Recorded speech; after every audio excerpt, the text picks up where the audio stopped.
kung sino nga ba si Sir Carl before maging CEO and founder ng Kaizen Pro Billiards. So bago ako mag-start mag-business, bago ako ma-hook up sa business, college student ako noon. So isa ako dun sa mga estudyante na hindi alam kung ano yung gusto maging.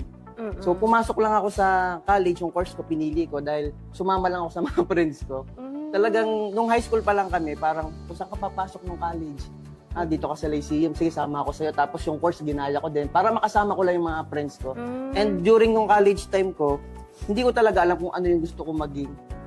Kasi parang, and yun din yung nag-ano sa akin ng pressure na parang baka wala akong marating kasi hindi ko alam kung ano yung gusto ko talaga sa buhay.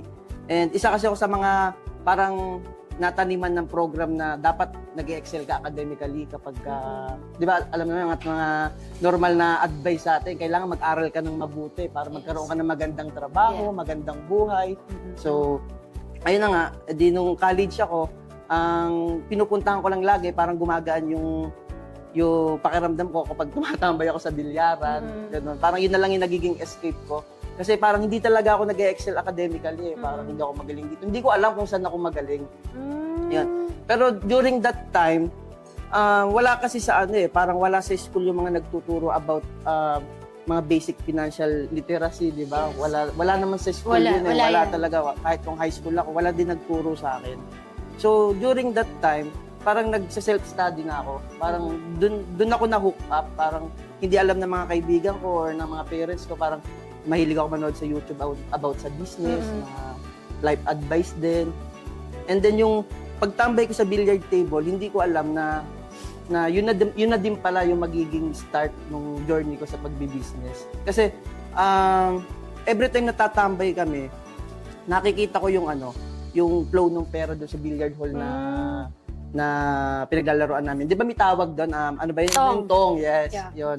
So every time na magbabayad kami ng mga friends ko, and yung spatter naman yung tawag doon sa mga magbabantay ng bilyaran. Spatter ang tawag doon eh.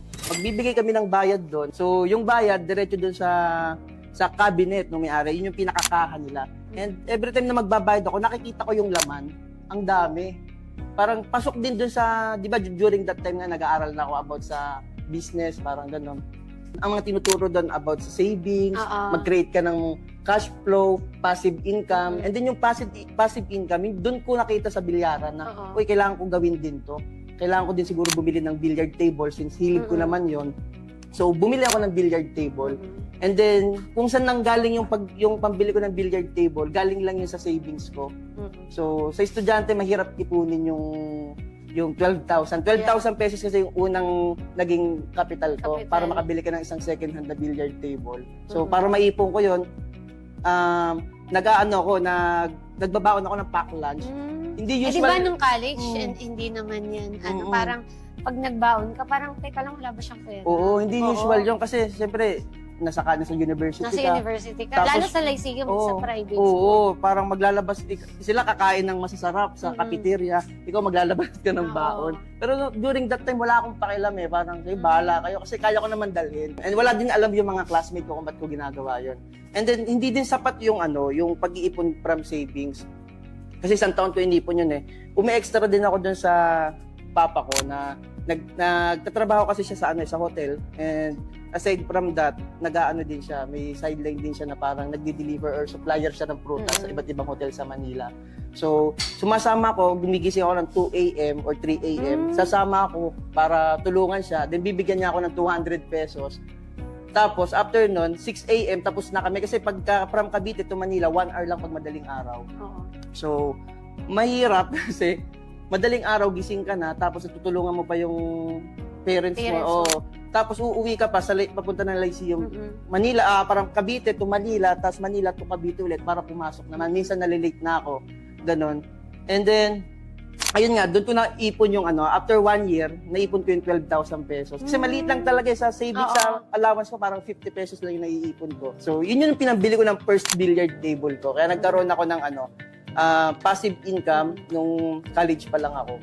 So, ibig sabihin, Sir Carl, nung time na yun, parang tumatambay ka sa bilyaran para maglaro or parang maglibang lang?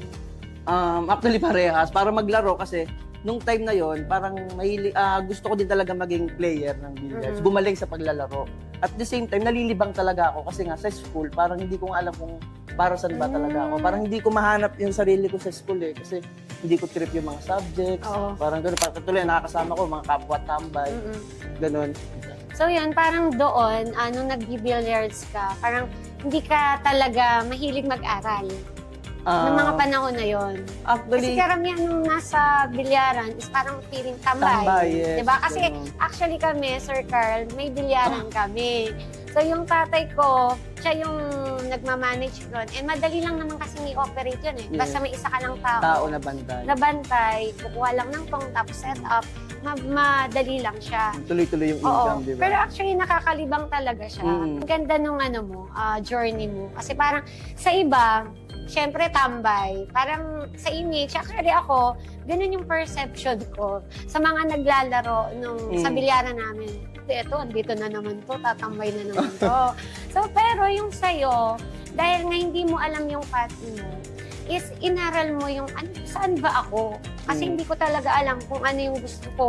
Pero dun ka nalilibang, inaral mo yung business. Business, yes. And then, dahil nga sa patuloy mong pag-aaral, dun mo na-discover, okay, ganito pala nag-ooperate itong negosyo na to. Hanggang sa nagka-interest ka na, advance na pala yung ginagawa mo. Yes. Actually, yung mga paghingi nga sa parents, yan din yung iniiwasan ko dati kasi alam ko yung hirap ng mga parents ko. Kahit na mahilig ako tumambay sa bilyar, hindi naman ibig sabihin, tambay lang din ako. Yeah. Hindi ko lang talaga makita kung para saan ako. Pero yung concern ko sa parents ko, nandun pa rin. Talagang hindi ko sinasayang yung pagpapaaral nila sa akin, gano'n. Kasi alam ko yung hirap ng parents ko. Talagang araw-araw ko nakikita yung hirap ng papa ko, 2 a.m. din gumigising. Kaya parang na-build sa akin yung yung discipline, tsaka yung sense of responsibilities talaga. Na-build sa akin yun kasi nga, makikita ko yung papa ko gigising ng 2 a.m., uuwi ng 7 p.m., kunti lang yung itutulog. So, yun yung na-adapt ko naman sa parents ko, yung disiplina talaga.